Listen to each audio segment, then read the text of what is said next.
Hello everyone, I'm Mansi Sharma from MGM Medical College Indore. I'm a MBBS student and today we will be discussing about bacterial pharyngitis from microbiology. It is the textbook of microbiology by Apoorva Shastri. तो आज का topic हमारा bacterial pharyngitis है.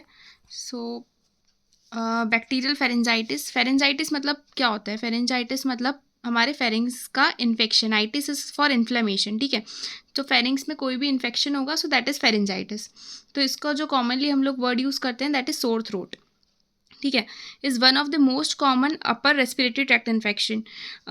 Viral pharyngitis जो है वो majority of cases में virus का इन्फेक्शन होता है नॉर्मली, लेकिन वो सेल्फ लिमिटिंग होता है. ठीक है, बैक्टीरिया जो है वो मोस्ट इंपॉर्टेंट इटियोलॉजिकल एजेंट है ऑफ फेरेंजाइटिस, जिसके लिए हमें बैक्टीरियल इन्फेक्शन है तो फिर क्या चाहिएगा? एंटीबायोटिक ट्रीटमेंट देना पड़ेगा. ठीक है, if not given can lead to serious complications.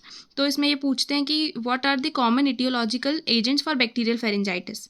तो दो तो अपने को याद रहते हैं, स्ट्रेप्टोकोकस पायोजेंस जो कि मोस्ट कॉमन है, और कॉर्नीबैक्टीरियम डिफ्थीरी. ठीक है, जो अदर रेयर कॉजेज़ हैं उनमें क्या क्या आता है? अदर बीटा हेमोलिटिक स्ट्रेप्टोकोका आ जाएगा, ग्रुप सी और जी. फिर ये दो नाम जो है हमको आते हैं. ठीक है, माइकोप्लाज्मा निजेरिया, माइकोप्लाज्मा निमोनिया, निजेरिया गोनोरी. फिर दो और हो गए, आर्केनोबैक्टीरियम हेमोलिटिकम और फ्यूजोबैक्टीरियम नेक्रोफोरम. ठीक है, तो ये हो गए 5 हमारे जो कि कॉजेज ऑफ बैक्टीरियल फेरेंजाइटिस हैं. ठीक है, now talking about the main streptococcal pharyngitis. तो स्ट्रेप्टोकोकल फेरेंजाइटिस क्या है? इसको हम लोग ग्रुप ए स्ट्रेप्टोकोकस भी बोलते हैं. It is caused by streptococcus pyogenes. Right, is the most common bacterial cause of pharyngitis in children and account for 5 to 15% of all sore throats in adults. तो अब इसकी जो इन्फेक्शन होता है pharyngitis का वो थ्रू रेस्पिरेटरी ड्रॉपलेट्स होता है. राइट, फिर अब हम लोग बात करते हैं क्लिनिकल मैनिफेस्टेशंस की. तो स्ट्रेप्टोकोकस जो रहता है sore throat present is either localized tonsillitis या फिर डिफ्यूज जिसको फेरेंजाइटिस बोलते हैं. तो ये या तो टॉन्सिल्स में इन्फेक्शन हो सकता है फिर फेरिंग्स. ठीक है, सिम्टम्स वही रहेंगे, manifest as erythema and swelling of the pharyngeal mucosa with purulent exudate formation. कहीं पे भी अगर इन्फेक्शन होता है तो वही स्वेलिंग हो जाएगी फेरिंजियल म्यूकोसा की और प्यूरुलेंट एक्सुडेट फॉर्मेशन होगा. एक्सुडेट मतलब काइंड ऑफ पस फॉर्मेशन होगा. ठीक है, प्यूरुलेंट इज पस फॉर्मेशन. फिर यंग चिल्ड्रन में अगर बात करते हैं लेस देन 3 years में, तो it present with the syndrome of fever, malaise and lymphadenopathy.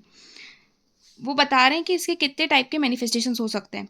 Young children's में ऐसे प्रेजेंट करेगा, सुपरेटिव कॉम्प्लिकेशन हुआ तो पेरिटॉन्सिलर एब्सिस और रेट्रोफेरेंजियल एब्सिस होगा. पेरिटॉन्सिलर एब्सिस को हम लोग क्विंसी भी बोलते हैं और ये रेट्रोफेरेंजियल एब्सिस भी कॉज कर सकता है. ठीक है, क्योंकि वहीं मतलब जो भी आसपास के स्ट्रक्चर्स रहेंगे, टॉन्सिल्स, रेट्रोफेरिंग्स, उन सब में इन्फेक्शन स्प्रेड हो जाएगा. It can also lead to pneumonia, empyema, और अगर हिमाटोजेनस स्प्रेड हो गया तो बैक्टीरियमा और मेनिंजाइटिस भी कॉज कर सकता है. तो क्या क्या हो गया हमारी लिस्ट में? बच्चों में देख लिया कि फीवर, मलाइज, लिम्फेडिनोपैथी है. सुपरेटिव कॉम्प्लिकेशन देख लिया, पेरिटॉन्सिलर एब्सिस, क्विंसी, रेट्रोफेरेंजियल एब्सिस, निमोनिया, मतलब ऑल टाइप ऑफ इन्फेक्शंस इससे हो सकते हैं. ठीक है, ये इस टाइप का हमें दिख रहा है कि एक्सुडेट फॉर्मेशन हो जाता है फेरिंग्स पे. ठीक है, streptococcal sore throat with enlarged tonsils covered with white fibrinous exudate. Talking about the non suppurative complications. Suppurative मतलब जिसमें पस रिलेटेड है. ठीक है, नॉन सुपरेटिव मतलब जिसमें जो है पस फॉर्मेशन नहीं हो रहा है. और ये कब होगा? 2-3 weeks after the streptococcal sore throat होगा, which will be mediated by autoimmune mechanism. तो इसमें क्या हो जाएंगे? हमारे 3 आ जाएंगे. एक हो गया हमारा एक्यूट रूमेटिक फीवर, एक हो गया post streptococcal glomerulonephritis. Acute rheumatic fever जो है वो मोस्ट कॉमन है, नॉन सुपरेटिव कॉम्प्लिकेशन है, जो कि स्ट्रेप्टोकोकल फेरेंजाइटिस के बाद होता है, which involve the cardiac walls, joints and other sites. PSGN is another sequel that usually develops following streptococcal pyoderma. ठीक है, तो इसका मतलब अब हम लोग जब रूमेटिक फीवर वाला टॉपिक पढ़ेंगे तो उसमें विल डिस्कस अबाउट दिस.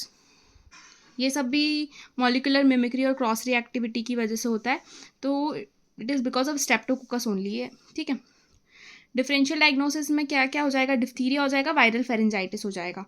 लेकिन डिफ्थीरिया में क्या होता है? एक मेम्ब्रेन प्रेजेंट होती है ओवर द टॉन्सिल. इसमें मेम्ब्रेन नहीं रहेगी, इसमें सिर्फ एक्सुडेट फॉर्मेशन हुआ है. लेकिन डिफ्थीरिया का एक ही क्लासिक चीज़ हमें मतलब मेनली याद रखनी होती है कि उसमें मेम्ब्रेन फॉर्मेशन हो जाता है ओवर द टॉन्सिल. ठीक है, फिर viral pharyngitis is differentiated from streptococcal pharyngitis by the presence of concomitant rhinorrhoea, oral ulcer, cough and hoarseness. तो वायरल के ये और एक्स्ट्रा फीचर्स है जो वायरल में रहेंगे, बैक्टीरियल में नहीं रहेंगे। फिर एक चीज़ होती है स्कारलेट फीवर। स्कारलेट फीवर क्या होता है? It is mediated by streptococcal pyrogenic exotoxin, example SP, A, B and C. It is characterized by pharyngitis, rashes with sandpaper feel, strawberry tongue, that is enlarged papillae on the coated tongue. Rashes and skin folds are called as Pastia's line. तो इसमें क्या होता है? Pharyngitis ही होगा, साथ में rashes भी होंगे जिसमें सैंड पेपर फील रहेगा जिनका। और स्कारलेट फीवर में होती है हमारी स्ट्रॉबेरी टंग। स्ट्रॉबेरी टंग का मतलब क्या है? एनलार्ज पेपिले दिखेंगे ऑन द टंग, जैसे स्ट्रॉबेरी इस पे नहीं रहते वैसे ही टंग पे दिखेंगे, तो इसके लिए उसको स्ट्रॉबेरी टंग बोल रहे हैं। फिर rashes in the skin folds, जिसको हम लोग क्या बोलेंगे? पास्टियाज लाइन बोलेंगे। तो scarlet fever has become less common now although strains producing SP continues to be prevalent in the community. ठीक है, तो ये इसका ये भी हो सकता है। ठीक है, ये इसका पार्ट 1 है। अभी पार्ट 2 हम नेक्स्ट वीडियो में डिस्कस करेंगे about streptococcal pharyngitis. Thank you.